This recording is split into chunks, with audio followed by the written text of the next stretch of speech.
Job सुरक्षा कर्मचारियों को लेकर जो है फिर कुछ ताज़ा जानकारी लेके आए। यहाँ पे बहुत सारे कर्मचारियों के जो है अलग अलग प्रकार से जो है मैसेज देखने को मिल रहे हैं कि सर आगे क्या स्टेप बढ़ेगा, क्या कुछ प्रोसेस होने वाला है।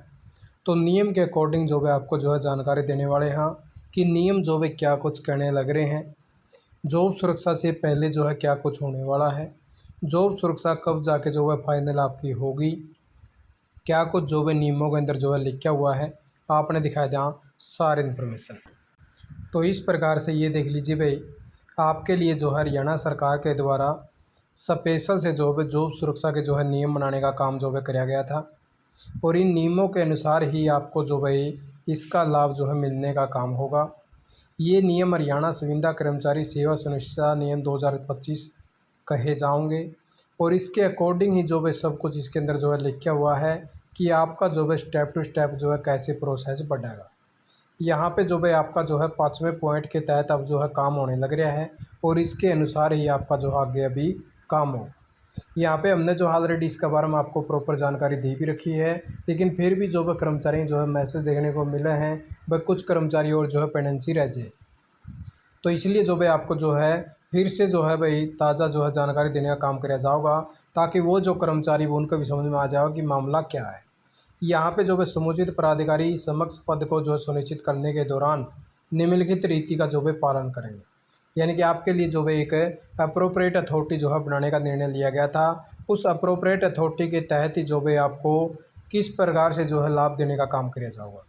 यदि समक्ष पद की पहचान जो है सहज ही हो जाती है, यानी कि आपका पद जो भाई ऐसा है भाई जिसके तहत जो है आपकी सैलरी वगैरह भी प्रॉपर अच्छे तरीके से, जैसे क्लर्क मान लो भाई, एक क्लर्क की पोस्ट जो भाई सभी को पता होगा कि डिपार्टमेंट में क्लर्क की पोस्ट हुआ है, क्लर्क के लिए जो इतनी सैलरी हो है इतनी हम जो है देने लग रहे हैं। हाँ, हमारे डिपार्टमेंट में भी ऑलरेडी जो है क्लर्क लगे हुए, यानी कि आपकी जो भी एक पहचान होगी भाई ये पद जो है इस प्रकार का पद है और इसके तहत जो इतनी सैलरी दी जाए।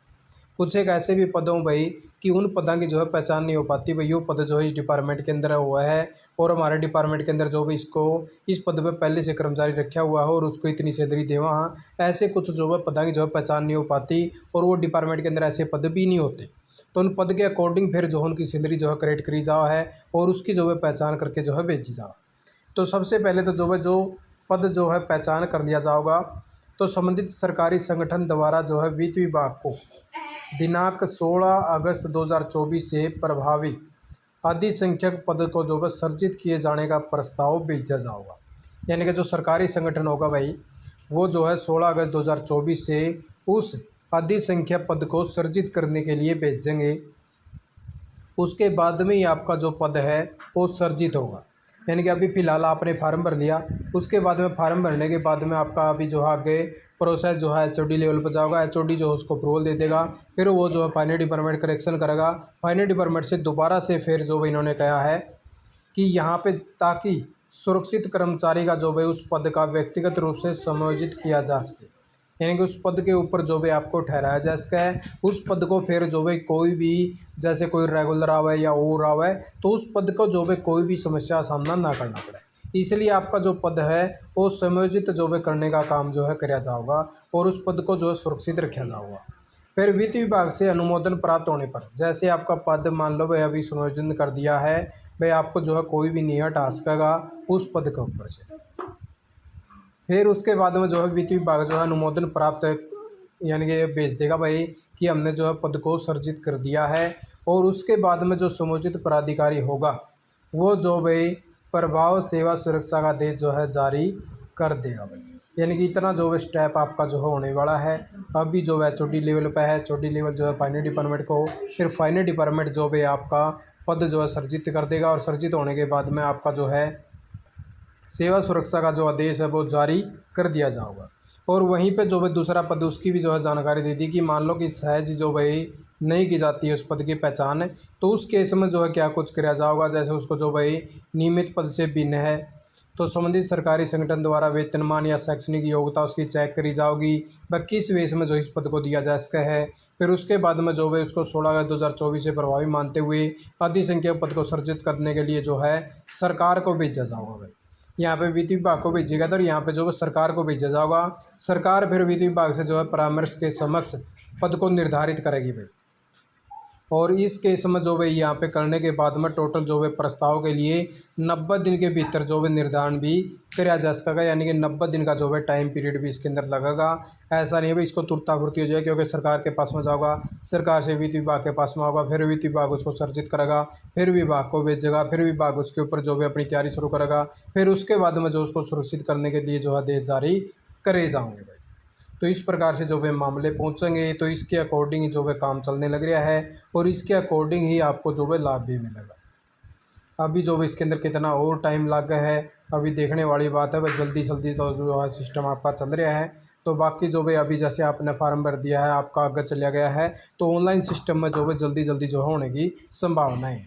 यदि किसी सरकारी संगठन में सुरक्षित कर्मचारी यदि शेष रह जाते हैं, तो ऐसे कर्मचारियों की सूची जो किसी अन्य सरकारी संगठन की अपेक्षा अनुसार उसमें जो है समायोजन भी सरकार को भेजी जाएगी। इसमें एक और ख़ास चीज़ है भाई, यहाँ पे जो पॉइंट लिखा गया है, हालांकि ये जो सरकारी कर्मचारी की जो पॉलिसी उसके अंदर भी लिखा हुआ भाई, जो नियुक्ति प्राधिकारी द्वारा किसी भी सुरक्षित कर्मचारी को लोकहित में हरियाणा राज्य के भीतर और बाहर किसी भी स्थान पर किसी भी समय जो है प्रतिनियुक्त या भेजा जा सकता भाई। ठीक है, यानी कि ये भी पॉइंट जो है डाला गया था, जिसके ऊपर काफ़ी सारी जो चर्चाएं चली थी और उसी के अकॉर्डिंग आपको जो है आपका जो लाभ देना है आपको सैलरी के अकॉर्डिंग। लेकिन इसके अंदर एक और टिप्पणी जो है खास कर रखी है, जहाँ पे महंगाई भत्ता या कोई अन्य भत्ता प्राथमिक पहले से ही दिया जा रहा है, तो उसे इस नियमों के अधीन जो है प्राथमिक निर्धारण करते समय हिसाब में नहीं लिया जाएगा भाई। अगर कोई भी कर्मचारी ऐसा है जो पहले से जो डीए वगैरह या कोई और अन्य भत्ते वगैरह जो है अपनी मिला के सैलरी लेने लग रहा हो, तो उसको जो है इसके तहत जो है सब कुछ हटा दिया जाएगा। नए सिरे से आपकी जो है फिर वो जो है सैलरी जो है बनेगी, जो बेसिक सैलरी के हिसाब से उसके अकॉर्डिंग ही आपको जो है फिर लाभ दिया जाएगा।